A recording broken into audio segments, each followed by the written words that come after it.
how do we teach athletes to practice life as they practice sport?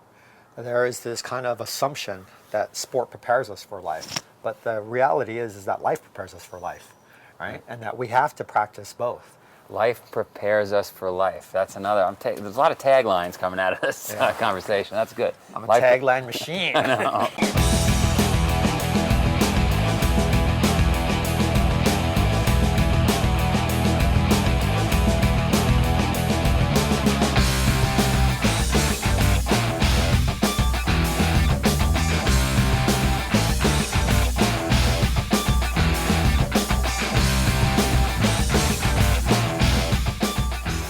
Spartan Up podcast.com. We're here in Pittsfield, Vermont. We got the team, Colonel Nye, we got Dr. Johnny, and we got Wild Woman, Sephra. I'm cutting out the wilderness part because of what we learned in the last podcast. But we are living in the. What did we learn, Joe? Which was what? Well, she swims at night in a bikini in the woods. I don't know. I thought she was out there. That's pretty wild. I thought she was foraging for food. I love how in these intros we have lots of little bits and pieces about other podcasts, and we all know what we're talking about. Make sure you go and watch all the podcasts because there's some great gems. For example, I know that I did kiss a guy. Yes, as Katy Perry says, and did you like it? So, but you didn't kiss Allen Lim. So tell us about this interview. Allen Lim, founder, CEO of Skratch Labs. I was super excited because he fueled for many, many, many years Tour de France athletes. I always thought we did the toughest events in the world. I mean, you survived out in the jungle for I don't know how long.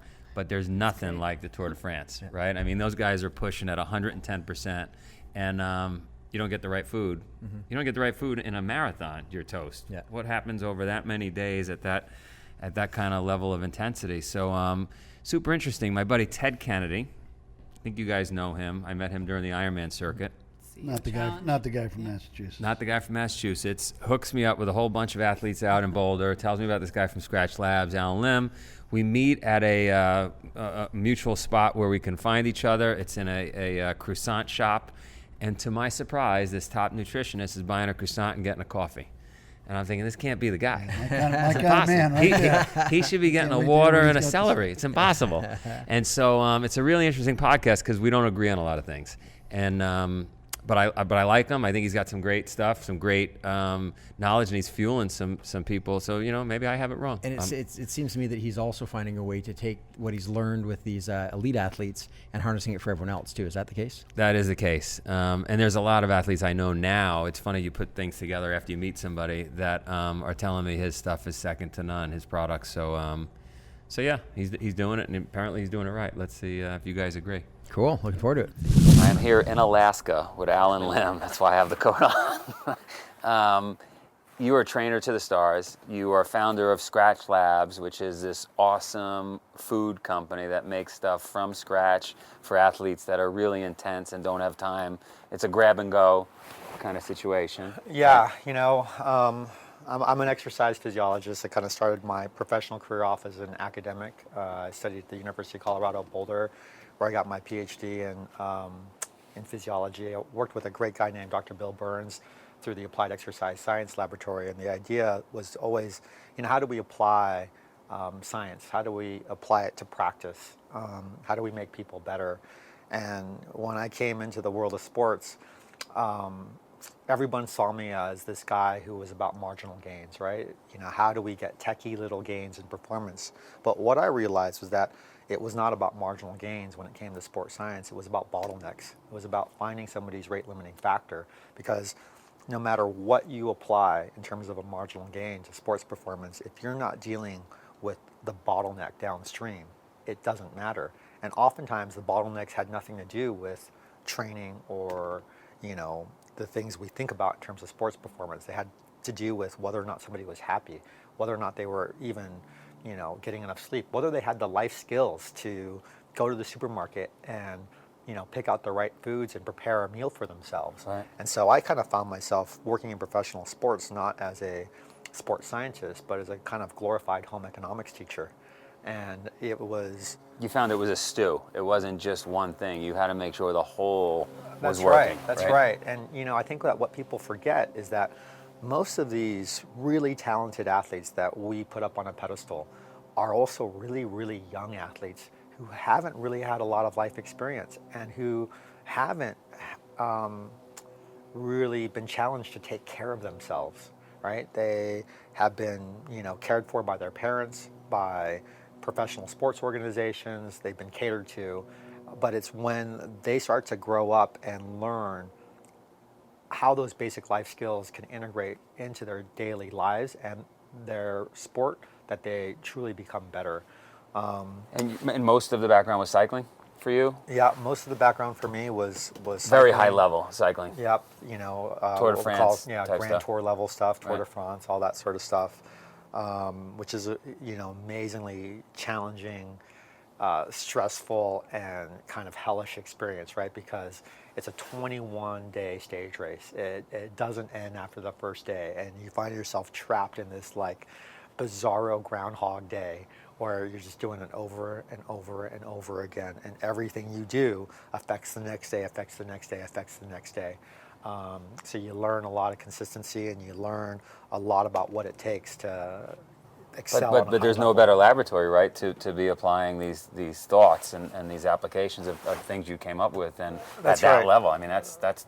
That's it. Right. Yeah, exactly. And ultimately, there's a lot of science, but there's also a lot of psychology, and there's a lot of sociology, and there's a lot of just like dealing with the drudgery of a task. Ultimately, for me, I realized that so much of what we learn in that environment could apply to people in their daily lives, and that's why we started Skratch Labs. And Skratch Labs is really kind of a mishmash, a hodgepodge, a eclectic collection of all of the lessons that I learned when I was working on the pro cycling tour. We're not quite a nutrition company. We're not quite an event company. We're not quite a educational company. We make all natural hydration products, all natural sports drinks. We also write cookbooks. We also put on training camps. We also have a 20-foot kitchen trailer that we drive to events to cook better food for people, so they don't have to eat prepackaged food when they're competing. We do a lot of things, but ultimately the mission at Skratch is to provide people with the inspiration, the life skills, and the products to take better care of themselves and their families. Right. And I think that's all we're all trying to do. So it doesn't matter if they're a Tour de France athlete. It's a businessman. It's a mom. It's anybody that just wants to be better at their game. Food is like one leg of the stool. That's right. That's to right. being better. That's right. We're all human, Right. and we're all athletes, Right. And I think that somewhere along the line we lost that culture and lost that mentality that we are all athletes and that we are all capable, and that there isn't such a thing as being special or being talented, but there is such a thing as you have the eyes, the lungs, the heart, the brain, the ears, the senses that make you equivalent to anyone else out there who is accomplishing great things, right? And so it's not that you need anything special. We already all have everything we need to be great. My mother used to say everything is okay in moderation, but yet she wouldn't give us cookies, she wouldn't give us junk food, we weren't allowed to eat meat, she wanted us on raw fruits and vegetables. You're saying that's too extreme? I'm saying that's potentially too extreme. Yeah. I'm saying that, look, there is a cultural component to food, there's a social component to food, and that food is about context, right? That you can't just demonize or stereotype a certain food because it's called something, right? So, for example, if you make a freshly baked cookie, right, and where all the ingredients came from, and it's made from scratch, and it's wholesome with minimal ingredients, right? The nutritional profile of that cookie is probably a lot better than the nutritional profile of a lot of prepackaged foods that are sold as health foods. Okay, but let's say prepackaged foods sold as health foods off the shelf. I agree with you, more processing, right? And so you're saying the cookie baked at home with minimal ingredients is better. But isn't the next step up just an apple? What were you saying? So what Alan was talking about is refreshing for a guy like me. We went out for sushi last night, and I ordered a beer, and I saw you looking at me like, what the frick, man? Come on. There's a guy at the What are you top of doing? his game. He's ordering a beer. He didn't wake up this morning to work out with me. Right. Right? That was why you didn't make the Olympics. You were this close to the Olympics, but you just didn't go that extra step. No, I'm saying moderation, as we said, to me, having Moderation doesn't get you in the Olympics. but having one beer is enjoyable. And why? One beer, I don't care what he says. One beer turns into 2, turns into 3. Before you know it, you're home at 1 a.m. and you missed the Olympics. I'm going back over here. I hope you're not sitting still while you listen. If you are, you better get a burpee break in. Okay, but let's say prepackaged foods sold as health foods off the shelf. I agree with you. More processing, right? And so you're saying the cookie baked at home with minimal ingredients is better. But isn't the next step up just an apple? Certainly, right? But I think that most of us don't live that way, right? And most of us don't just walk around eating apples. And I also think that it's in the context of your physical activity, your fitness, your energy needs, and that there's something really, really pleasurable and amazing about delicious food. And I think that as humans, trying to ignore that is kind of ignoring who we are as human beings. You know, there's this idea that there may be 3 components of who we are. There's the computer, the really logical, the really,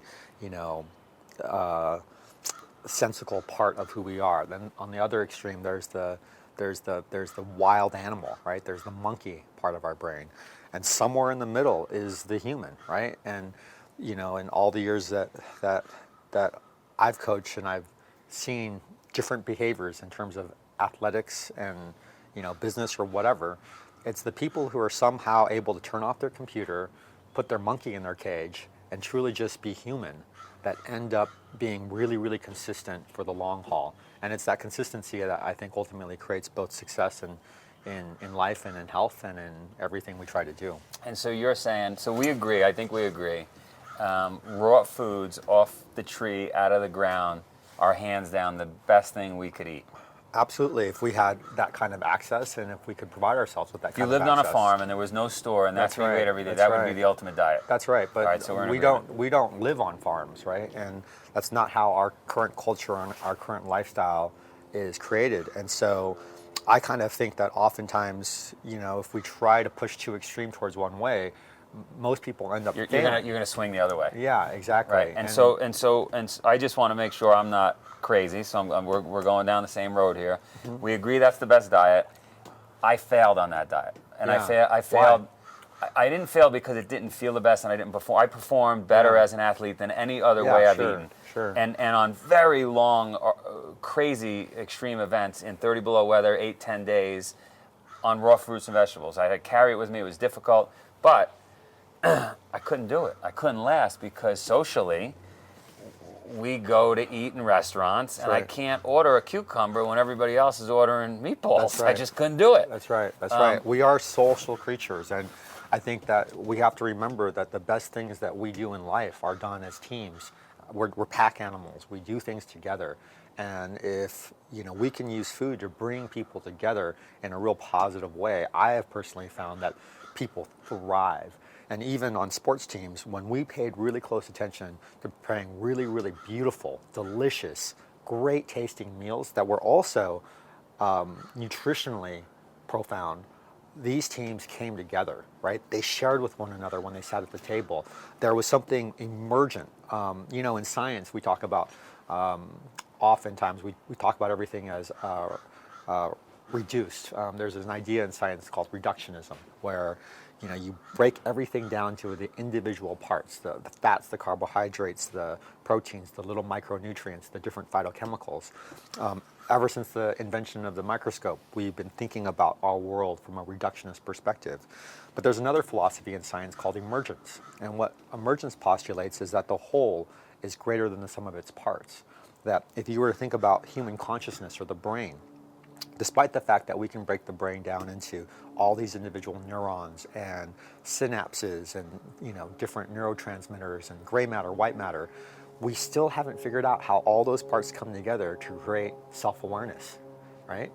Self-awareness is emergent, right? If you take an ant colony, you have one ganglion. They can make one decision at a time, and you put billions of ants together, and this amazing complex behavior emerges that allows the whole entire colony to survive.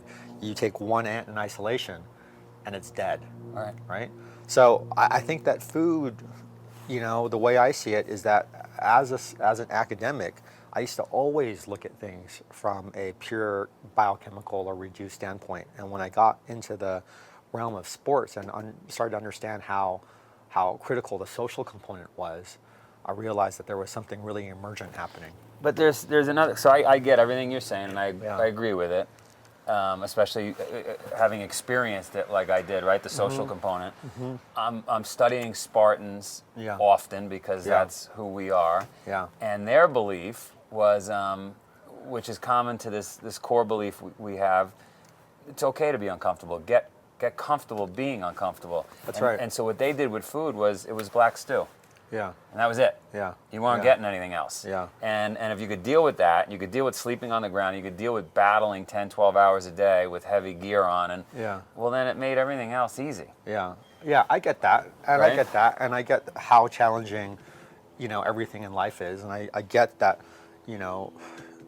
for the most part, what we go through, the things that I think that I see people succeed at, are the things that are actually the hardest, right? I get that, preparing a meal is a lot harder than tearing open a package of food, right? And I get that, there's a certain uncomfortableness that you have to be able to really, really accept and deal with in order to, delay Succeed. gratification for success. But I also think that we have this very backwards philosophy in terms of how we often think of athletics and where we are. There is a great quote by F. Scott Fitzgerald when he says, "The test of a first-rate intelligence is the ability to hold two opposing ideas in one's mind and still retain the ability to function," right? And so you have a situation, for example, with a Spartan mentality of this delayed gratification, of toughing it out, where you're willing to withhold comfort for some goal in the future, right? Yet at the same time, the opposite of that is still being able to be really centered on the present, right? And how do you do both? How do you push back for something in the future and still stay really present to the now? For me, what I've kind of discovered, and this is, based a lot on the work of a psychologist named Sean Aker, where he talks about how oftentimes, we think that success will make us happy, and that we work our butts off so that we can be successful, so that we can be happy. And what I experienced in professional sports was that we were so goal-oriented that we always thought that we had to win a certain event or make it to the Olympic Games or do X, Y, and Z, and then we would be happy. But every time we accomplished those goals, success turned into another goal, and thus happiness just got pushed further and further away. When I started to run my own company at Skratch Labs, I started realizing that if I came into the office and I was in a bad mood, or if I was, a little upset about something, if I brought, a little too much intensity, because I'm so ambitious and so competitive, that instead of bolstering the team, I would just get everyone down, right? The mood was bad. What I realized was that I needed to figure a way to be happy first, and that happiness creates success. I am very intense. Yeah. And I, every once in a while, get pissed off and have to send this email to my leadership team.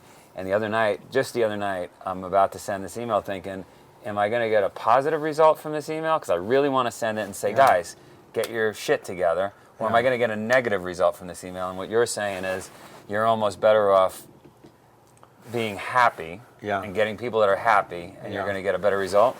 Absolutely. What I kind of discovered was that coming from such an ambitious, culture, world, whether it was, being driven by my immigrant parents, we were, from China to the Philippines to, Chinatown in Los Angeles, pursuing this whole American dream, to academics, to professional sports. One thing I realized is that ambition is really easy thing to hide behind until one day you realize it's all you have, right? And that, we set all these goals to be successful, thinking that's going to make us happy. But every time we reach those goals, happiness just gets pushed further and further away. Because But let me stop you there, because you said that, and I'm thinking, I remember in college I was working in a bar as a bar back. I was making like $14 a week. Yeah. And I remember a bunch of kids coming over that were drinking and partying that night while I was working as a bar back, came over and said, hey, you should smile, you got to have some fun. And I'm thinking, I'm having fun. Yeah. I'm getting paid. Yeah. I'm exercising, carrying these buckets of dishes and glasses and beers up and down the stairs. Yeah. I'm having fun. Yeah, and that's exactly how I orient to hard work as well. But it's the realization that it's not about trying to accomplish the goal. It's about being really present to the moment. Right. It's about really enjoying everything that you sense when you do work hard, and that happiness isn't about actually achieving something. It's the road to it. Yeah, it's the road to the goal. It's the journey, and when you break it down, for me, the things that make me happy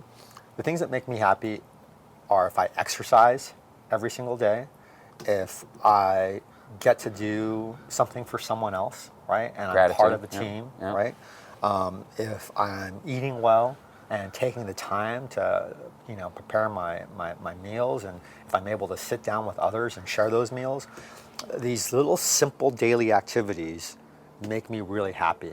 And it's the consistency of those simple daily activities that other people might call discipline with respect to sports and athletics. And so while I get the warrior mentality, and I get delayed gratification, and I get how much suffering happens in sport and life, I also get that if you're really, really present to that, there is a ton of joy in that as well. Right. And then that joy is what ultimately drives the accomplishment, right? And that'll get you there. Yeah. Right, because if the journey is miserable, you're not going to achieve success, right? That's right. We have this saying amongst this little wolf pack of riders that live here in town, and the saying is 99-1, and it stands for 99% bullshit, 1% pure magic. We live for the magic. Right. And when you think about sport, you think about business, you think about all the things that we push ourselves to do, that 99% of it is hard. 99% of it is suffering. 99% of it is challenge. 99% of it is often just BS that you have to deal with on a day-to-day basis. But 1% of it, if you're lucky, is so magical that you will do anything to grab it, right? It's those little slivers of hope that keep us going, and it's those little slivers of wonder that keep us engaged. And at the end of the day, maybe it's not even about that little bit of reward. It's that journey, right? The rest of the 99-1. So we have this tattoo. Love it. This IXIXI, right? 991, and it's just a reminder of that challenge, and a reminder that challenge and that suffering is okay, that the best things in life are the things that we truly earn, that are the hardest. So given that, having a bad day, or somebody out there that's watching this is having a bad day, how does the 99-1 apply to that? It applies because it's a reminder that it's going to happen, that's not... the discomfort or the misery isn't unreasonable, and that it will pass, and that you're going to find something better out of it. That anytime I think that myself or the riders I've coached have been in difficulty, the ones who have survived, the ones who get through it, are the ones who allow that challenge to make them better. So another little saying that we have is, let it make you better, right? If you're upset, if you're miserable, if you're having a bad day, let it make you better, right? Don't ignore it. Don't try to soothe yourself from it. Don't try to put an ointment on it, right? Experience it, try to understand it, and let it make you better. I think that's really the only thing that I've been... That's a great lesson, because then you can turn a negative into a positive, right? That's right. And this is an experience. This is a learning experience. Everything is, and I think that what people forget is that, if you read Dan Coyle's book, The Talent Code, his whole thing is that there is no such thing as talent. There is just this one thing called practice, and practice is not about the discipline to do something. Practice is about overcoming the frustration of making mistakes, right? Practice is continuously bumping your head up against the wall and screwing it up so that you can figure it out. And if you watch a bunch of kids, practicing music, it's the kids who look the most frustrated. It's the kids who are suffering the most. It's the kids who are constantly hitting the wrong notes all the time that are learning the fastest, right? And who are actually... They're over their skis. They're pushing hard, That's right. They're always pushing over that limit, and that's the only way that we actually learn. Yeah. Yeah. They say comfort stunts growth. That's right. Right? That's right. That's right. But at the same time, bringing this back to food, there has to be that reprieve, and there has to be that joy in life. At the end of an 8-hour ride, I certainly get your whole, then it makes sense. It makes sense. Right? It makes sense. Yeah. But if you're not exercising, that's right. You probably shouldn't be making buttery, sugary cookies. That's right. Right? And there's gluttony in everything, right? There's gluttony in food, and there's also gluttony in work, right? And when I think about athletes and this idea of overtraining, right? It's as gluttonous as overeating. And so you have to at least try as hard as it is to keep them in check. I wouldn't say that you keep them in balance, because in our world there is no such thing as balance. You ever thought about how people stay balanced on a unicycle? You don't. You're either always falling forward or you're always falling backwards, right? And that's how you stay upright. And I think that that's definitely been a notion that I've seen. But keeping things in check so that you make sure that one side of the equation isn't so gluttonous compared to another. If life comes down to a couple of simple things, how well you're sleeping, your nutrition, your physical activity, and it's this three-legged stool. Well, you better make sure that all three legs are I like working. that. I like that from a for our athletes, for the people watching, right? It's three legs to the stool. It's nutrition, sleep, and exercise. That's right. That's it, right? Yeah, that's right. That's right. Is there an emotional component there, or does that come out of all three of those legs? I think that the emotional and the social component, hopefully comes out of that whole experience, and that we're doing all these things because ultimately we want to be part of a community of like-minded individuals. All right, Dr. Johnny, we got to talk about what he meant with leaving the monkey in the cage, putting the computer aside, and just going to live. What do you mean by that? Well, I think he's talking about that in our modern society, he talked about we've got the logical computer side of us, and that's where we spend a lot of our time thinking. And then there's also the living and engaging in a primal way. And I loved what he talked about. In your interaction back and forth, you're like, no, food is simply fuel. That's all that it is. That's the logical mind, right? And that's sitting down on a computer, busting out the calories and the nutrients. And he said, no, we're animals, and we're social animals. That's the cool part. There's going out and running around, and engaging and sweating, and that's important.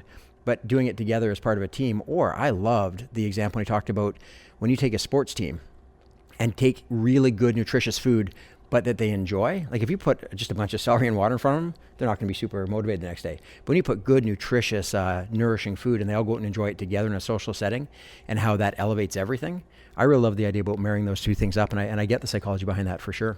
I have a problem with it, I think. I grew up in an Italian household, in an Italian neighborhood where everything was food. Sure. I mean, that's all we talked about was food.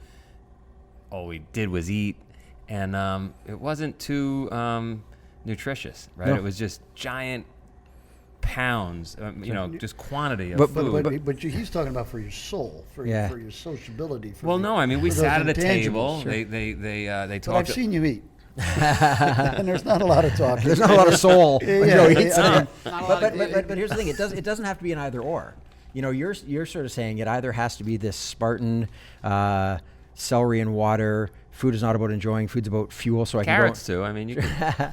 But you're saying the alternative is to sit around and slovenly shovel back horribly unhealthy food. I think where Alan's coming from is you can create, and I love that he talked about making it yourself instead of just going and buying fast food. He talked about actually making from whole foods and solid nutrients and creating something that is both, that's healthy, that's nourishing, that satisfies that functional role, but without it being suffering, with that you can really bring enjoyment and that social component into it. So I think you need to just sort of broaden out the idea that it's not a logic switch. No, I had the idea. I mean, we're here on a farm in Pittsfield, and the idea was, could we get food from the garden, right, from the ground? But I just don't buy into those big time-wasting dinners and meals. But I mean, he agreed with you that organic food, in which you're talking, was better. Yeah. But then again, he's talking about this other component. Well, no, he allowed a companionship. croissant, and I don't understand the croissant and the coffee thing either. Well, Because what he said was, if something's homemade, right? If you're using good ingredients, it's a lot better than anything else you're going to find. You talk about celery and water. Oftentimes, it's grown with pesticides and in plastic bottles that pollute the ocean. You know what I mean? So there's like a lot of different things you need to expand out into.